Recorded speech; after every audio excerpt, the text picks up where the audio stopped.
Hello दोस्तों। तो आज की तारीख है 27 नवंबर 2023 और आज हम लेवल्स डिस्कस करेंगे considering swing trading and intraday trading. So अभी हम स्विंग ट्रेडिंग के लिए कंसिडर करेंगे weekly and daily time frame को, whereas for intraday trading we will consider the smaller time frame, that is 15 minutes time frame. On weekly time frame we can see market is continuously making higher highs and higher lows.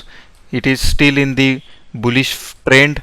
Considering this last leg, कहीं ना कहीं market ने एक higher high बनाने के बाद जो एक स्ट्रॉन्ग हायर लो था, उस लोस को मार्केट प्राइस सस्टेन नहीं कर पाया है।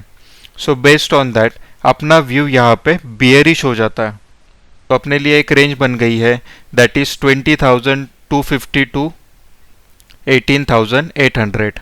इसके अंदर अगर हम डेली टाइम फ्रेम में जाएंगे तो डेली टाइम फ्रेम में भी वही सेम सिनारियो दिखेगा, जहाँ पे मार्केट ने ये स्ट्रॉन्ग लेवल को, जो एक वीकली स्ट्रॉन्ग लेवल भी थी, इसको सस्टेन नहीं किया। कहीं ना कहीं इसको एक स्ट्रॉन्ग ब्रेक देके बुलिश ट्रेंड का एक रिवर्सल दिखा दिया है। सो अपने लिए अभी ये एक लेवल इंपॉर्टेंट है स्मॉलर टाइम फ्रेम में, जिसके अंदर अभी प्राइस कंटिन्यू चल रही है। सो अगर हम स्विंग ट्रेड के हिसाब से देखेंगे तो we can wait for this particular daily time frame. जब तक बुलिश नहीं होता है तब तक हम स्विंग ट्रेडिंग के लिए अभी कोई नई पोजीशंस नहीं बना सकते हैं। So considering this is the selling zone and this is at the higher side of the price.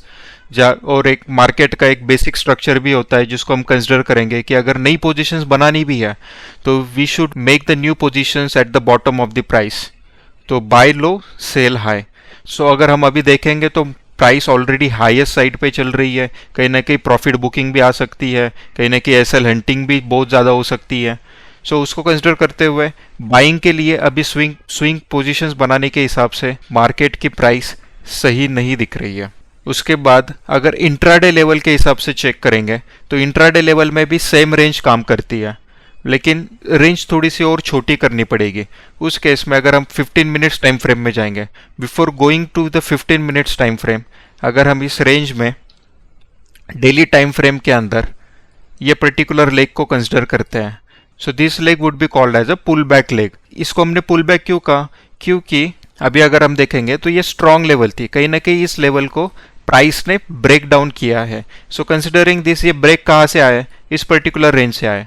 तो ये रेंज अपने लिए बहुत इंपॉर्टेंट होगी, जहां पे हम जिसको कॉल करेंगे selling zone. Okay, and this is एक लोअर लो बनाया है, so we can also call it as lower high and lower low बनाते हुए मार्केट अभी मूव कर रहा है in daily time frame. So अभी अगर हम इस पर्टिकुलर रेंज की बात करते हैं, इस रेंज के अंदर मार्केट अभी सस्टेन कर रहा है and we can see the wicks at the top. इसी रेंज में आते ही कहीं ना कहीं सेलिंग जोरों से हो रही है, राइट?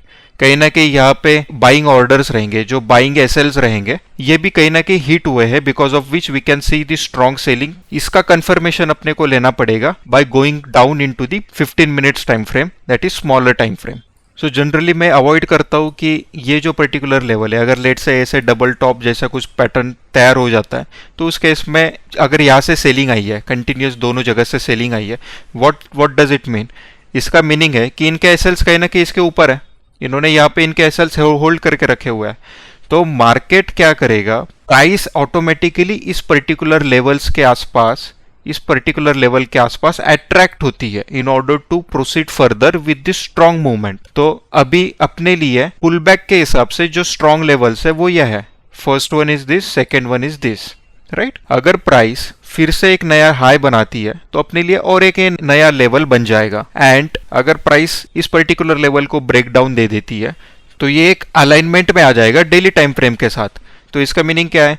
डेली भी बेयरिश में है एंड 15 मिनट्स भी बेयरिश में आ गया है। सो ये एक डबल कंफर्मेशन हो जाएगा कि yes, we can now go for selling side. So intraday के हिसाब से अपने पास जो रेंज बनती है वो कहीं ना कहीं ये रहेगी, एंड इस रेंज के जब तक वो बाहर नहीं आता है, मे बी वो अपसाइड जाएगा और वहाँ पे फिर रिजेक्शन आएगा अगर सस्टेन नहीं करेगा। तो उसके बाद अपन इंट्राडे में एक सेलिंग साइड की एंट्री बना सकते हैं। अगर इस पर्टिकुलर सेलिंग जोन को वो रिजेक्ट कर देता है तो यहाँ पे अपने को एक स्ट्रॉन्ग बुलिश साइन भी दिख सकता है। तो उस बुलिश साइन के हिसाब से एक नई रेंज मार्क करेंगे एंड नई रेंज के हिसाब से वहाँ पे हम पुल बैक पे एक नई कंफर्मेशन पे एंट्री बना सकते हैं। So try to avoid any intraday trade in this particular range. अगर इसके बाहर वो कुछ प्राइस एक्शन बनाता है तो based on that we can make an entry, whether it is a bullish sign और it is a bearish sign. अगर वो बुलिश रहता है तो एक strong movement on to the upper side दिख सकता है, बेस्ड ऑन विच एक पुल बैक के ऊपर अपन एक ट्रेड बना सकते हैं। बट अगर वो डाउन साइड जाना है तो डाउन साइड के कंफर्मेशन पे कहीं ना कहीं वो ब्रेक डाउन देगा एंड उसके पुल बैक के फेज पे एक सेलिंग ट्रेड हम बना सकते हैं। जस्ट एन एग्जाम्पल कि हम यहाँ पे एंट्री कैसे ले सकते हैं। अगर इसको और डिटेल में डिस्कस करना है तो just let me know, I will make another video in detail for the same. I hope आप लोगों को ये वीडियो पसंद आई होगी।